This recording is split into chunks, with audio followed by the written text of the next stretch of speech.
J'attends que les étudiants prennent conscience qu'un mouvement qui se radicalise ne les sert pas, ne sert pas l'université. J'espère à chaque fois qu'ils prendront un autre chemin. Alors vous avez décidé d'organiser une première session d'examen la seconde quinzaine de juin. Il y a évidemment beaucoup d'étudiants qui s'insurgent contre ça. Qu'est-ce que vous leur répondez? Est-ce que vous poursuivez le bras de fer en quelque sorte? Alors je ne pense pas que ce soit un bras de fer. Il y a beaucoup d'étudiants qui attendent de savoir s'ils vont avoir une session d'examen. Il y a 1000 étudiants, 1500 étudiants dans les assemblées générales et puis il y a 23 000 étudiants inscrits, à peu près 15 000 qui sont touchés par ce mouvement qui est très dur. Donc non, c'est le devoir d'une université, d'un président, de s'occuper des étudiants, de proposer à tout prix la validation de cette année universitaire. Alors à tout prix, pas à n'importe quel prix.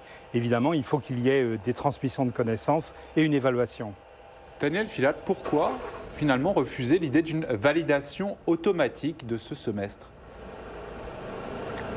Une validation automatique, il y a 3 raisons, ça n'a aucun sens.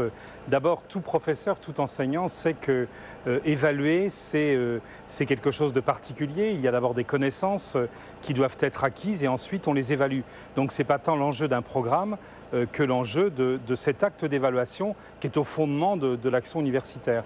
Il y a une deuxième raison, ce sont des diplômes nationaux, donc il y a une réglementation. Et puis il y a la troisième raison qui est la crédibilité des diplômes. Un diplôme universitaire doit être valable sur tout le territoire, donc la validation automatique, non. Daniel Filâtre, président de l'université du Mirail à Toulouse, merci d'avoir répondu en direct à nos questions dans le 12-14.